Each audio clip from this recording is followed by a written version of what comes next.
नमस्कार, अनोखा press channel में आप सभी का स्वागत है। 6 साल पुराना एक मामला रोहतक से निकल कर आ रहा है। नवीन जी हमारे साथ मौजूद है। एक मेडिसिन अगर उसमें किसी प्रकार का कोई नुक्स निकल आता है तो उस मेडिसिन से आपकी मौत भी हो सकती है। और वो मेडिसिन कौन सी है?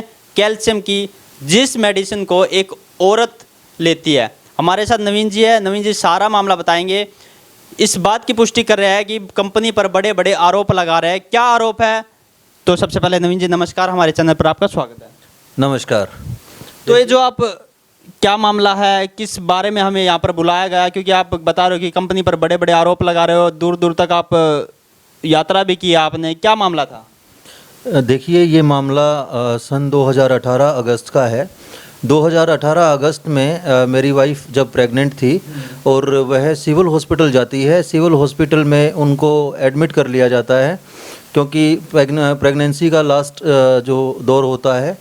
तो उस दिन हमें एक गुड़िया पैदा होती है और उसके बाद जो डॉक्टर प्रिस्क्राइब करते हैं दवाइयाँ, डॉक्टर्स अपनी दवाइयाँ प्रिस्क्राइब कर देते हैं। वो अपने सिविल हॉस्पिटल रोहतक में डॉक्टर्स ने दवाइयाँ पर्चे पर लिखी और मैं उन्हें लेने गुंजन मेडिकल हॉल, जो सिविल हॉस्पिटल रोहतक के बैक साइड में पालिका बाज़ार के गली में है, तो मैं वहाँ दवाइयाँ लेने जाता हूँ।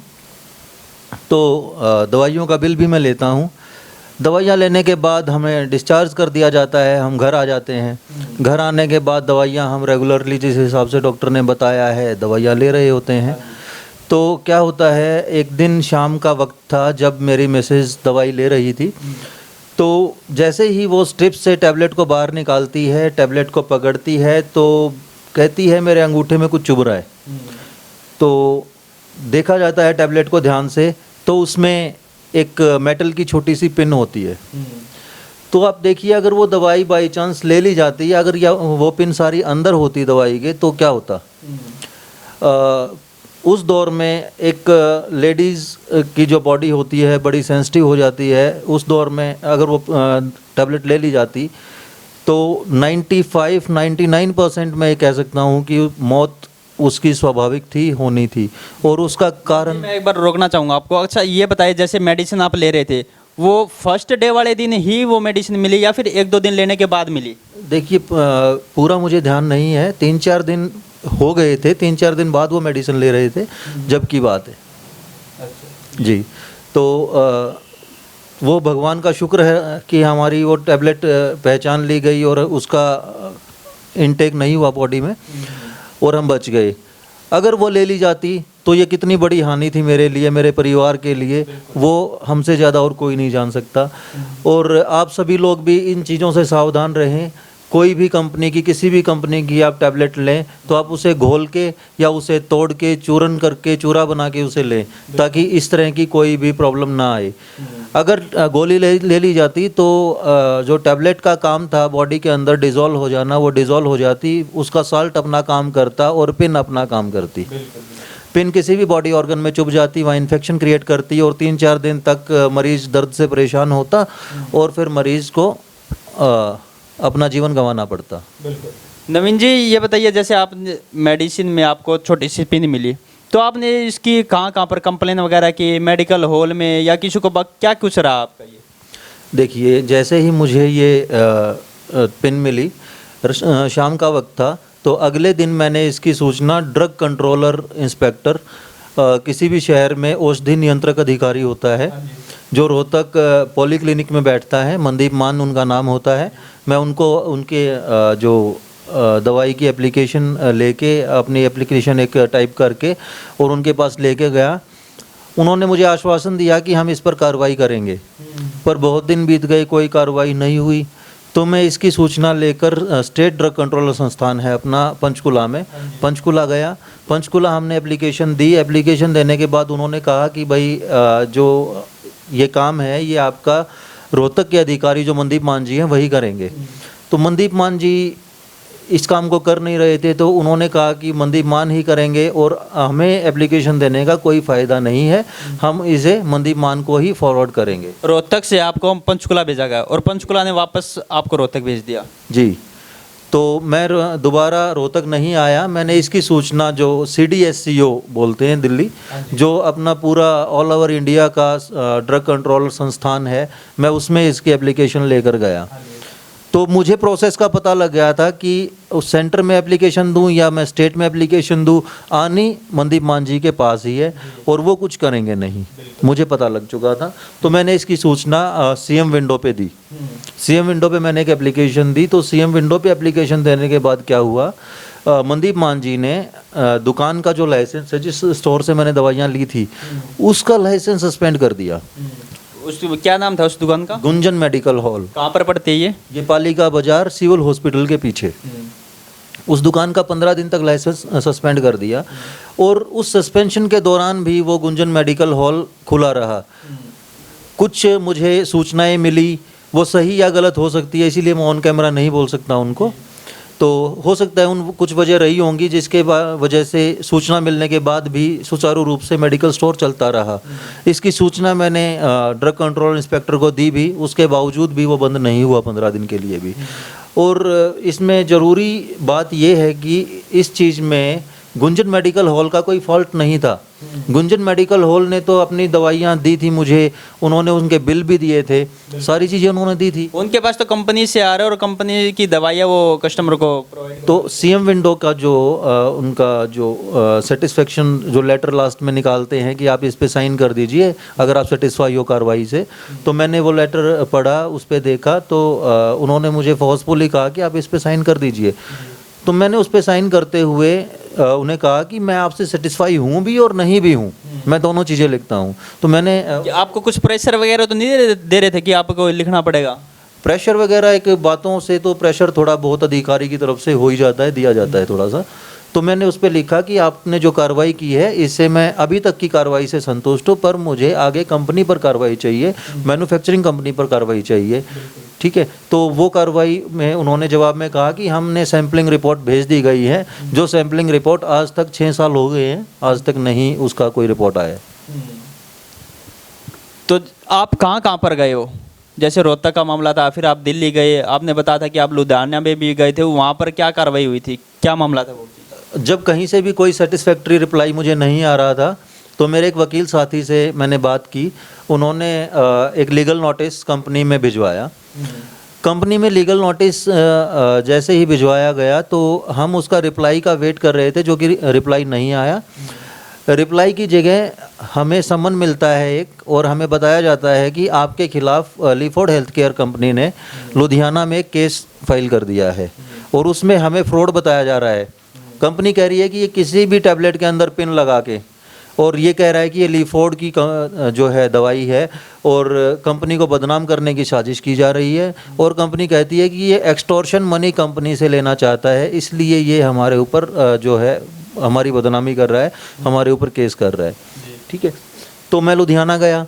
लुधियाना जाने के बाद क्या हुआ, लैंग्वेज बहुत बड़ा इशू था मेरे लिए। वहाँ सब कुछ पंजाबी लैंग्वेज में होता है। मैं जिस भी बंदे से मिलता हूँ, जिस भी मैं एडवोकेट से मिलता हूँ, सभी पंजाबी में बात करते हैं।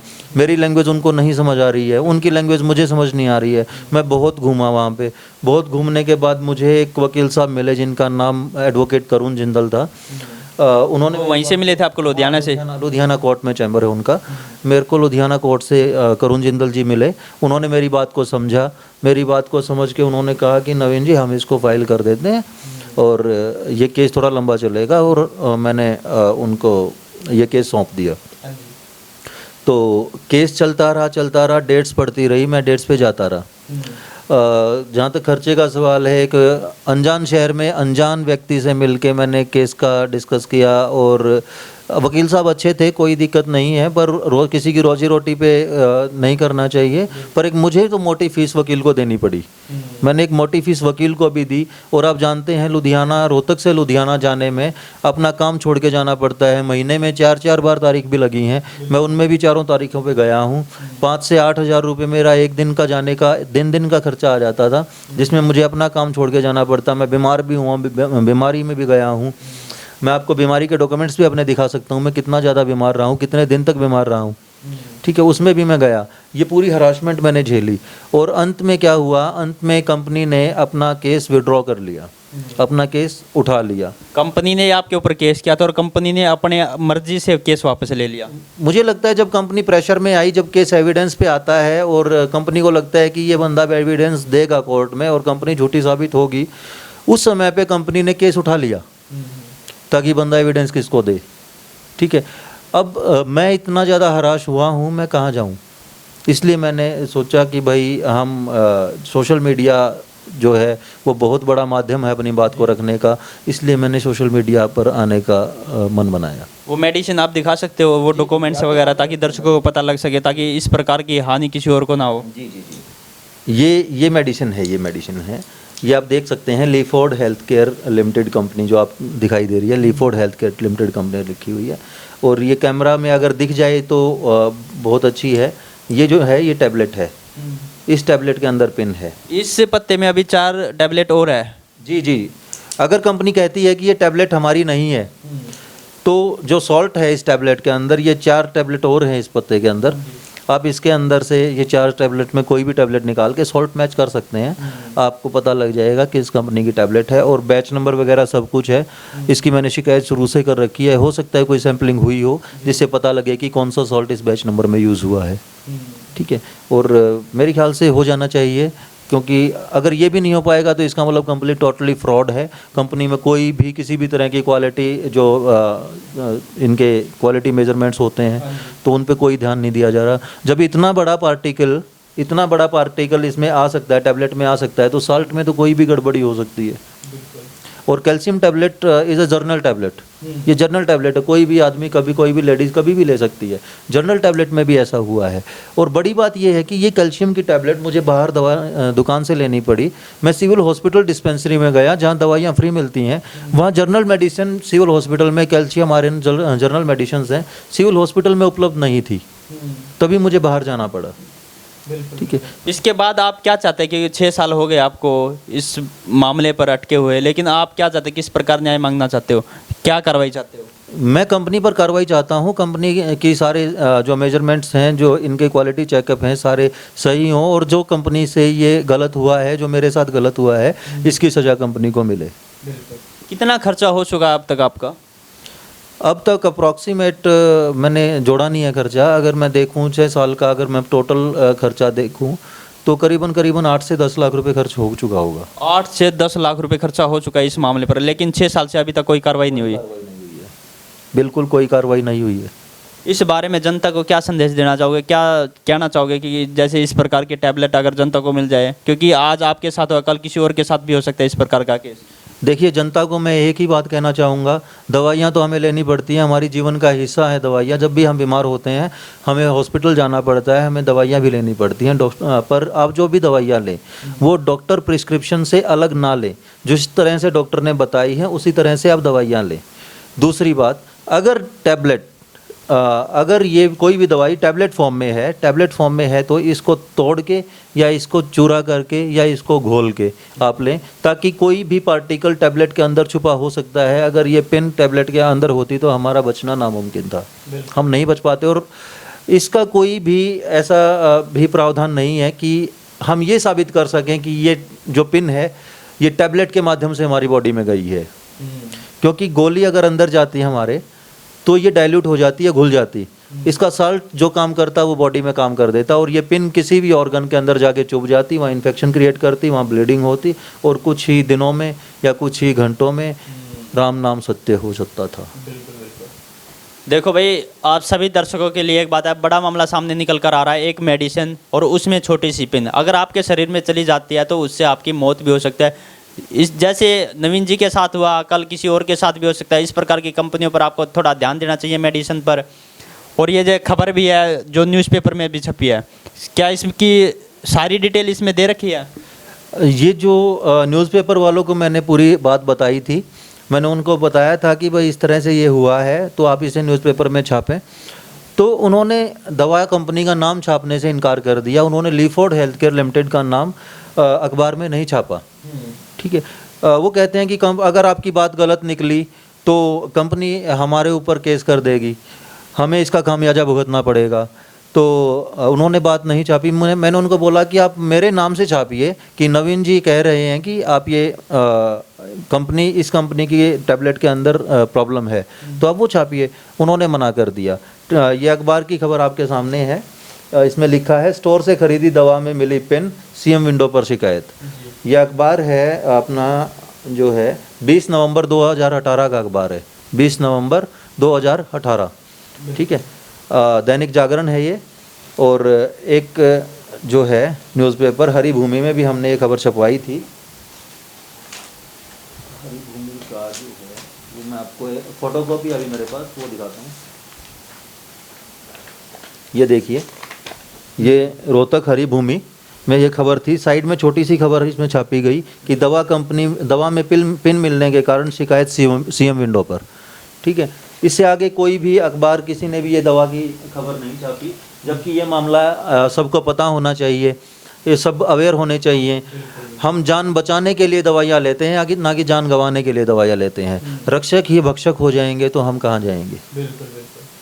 इसलिए आप सभी दर्शकों के लिए भी एक बात है कि भाई सावधान रहे, सतर्क रहे। आज नवीन जी के साथ हुआ है तो कल किसी और के साथ भी हो सकता है। जब तक आप आवाज़ नहीं उठाओगे तो वो बात दबी की दबी रह जाएगी, और जो बड़ी बड़ी कंपनियां हैं आपका यूज़ करेगी, आपसे बड़े बड़े पैसे ऐंठेगी। इसी प्रकार आपका बहुत बहुत धन्यवाद। सावधान रहे, सतर्क रहे। कोई सवाल रहेगा तो बता दियो।